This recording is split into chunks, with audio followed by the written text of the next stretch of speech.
Like most of us, artist and graphic designer Randy Butterfield has a day job.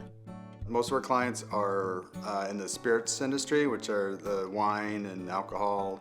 You go into the store and you see on a bottle a little 2.5 by 3 piece that says like save $2 now on Malibu. You know, we design about at least 3 or 4 of those a day. It's a great job, but sometimes it's stressful. That left Randy looking for a stress reliever and a creative outlet. And I used to, for years, work on animated shorts, which if you're doing an animated short, it could take a year or two just to create like a 1 or 2 minute animation. It worked as a creative outlet, but as a potential business, not the right fit. So I happened to see that playing cards, there was people who was starting to do custom themes. Like the first thing I saw was a blueprint themed deck of playing cards. So I was like, oh, I could do something like that. And 8 years later, I have printed over, I think about 80 decks now.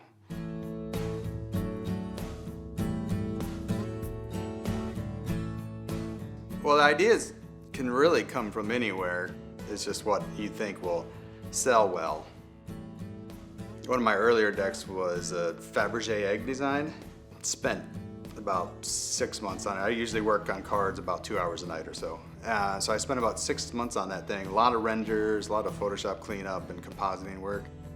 Once I was done, I realized the majority of the playing card community are males that are like in their 20s or early 30s. So a lot of them didn't even know what Fabergé eggs even were. So that was a hard sell. And so I've kind of learned from that to kind of adjust my themes to what I think will sell well.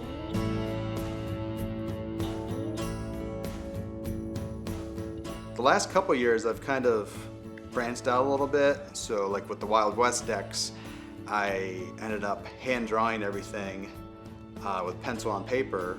The good thing about the Wild West is that was when they started taking photos, the early days of photography. So there's a lot of photos of the actual people like Wild Bill Hickok, Calamity Jane, General Custer even. And so, you can use that as reference. When I was done with all those, I scanned them into the computer and did all the coloring and compositing work in Photoshop. And I wasn't sure how it was going to even look, the final result was going to look, or if it would even work, and it turned out beautifully. So I was happy with the results.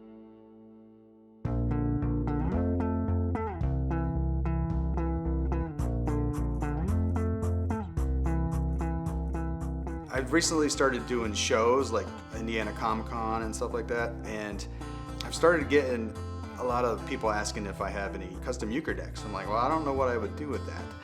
And I started thinking about it. Euchre, you don't use the 2 through 8 or Joker cards. So what I did is I got rid of all the 2 through 8 Joker cards, and then by eliminating that, I could fit 2 different euchre decks in one box. And they're a big hit at the shows.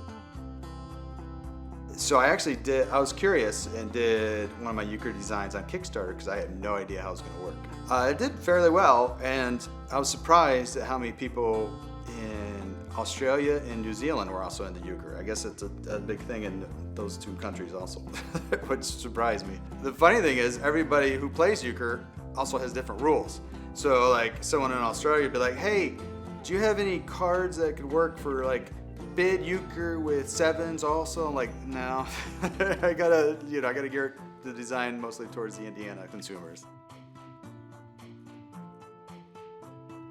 The surprise element of the Parisian deck is that it's a fully marked deck for magicians, so you can tell what any face card is by markings on the back card. It's great for if you have a young magician in your family.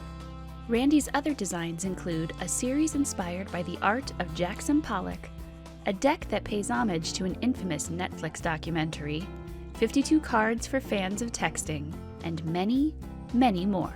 I like to switch it up every now and then. Otherwise it would get boring. Especially since this is my pretty much hobby job. I don't want to get boring. I think part of it is when you get an idea in your head for a theme, it's like you want to see how that would look. I have a long list of themes I want to tackle. I want to do an ancient Egypt theme. I want to do Greek gods. The possibilities are endless.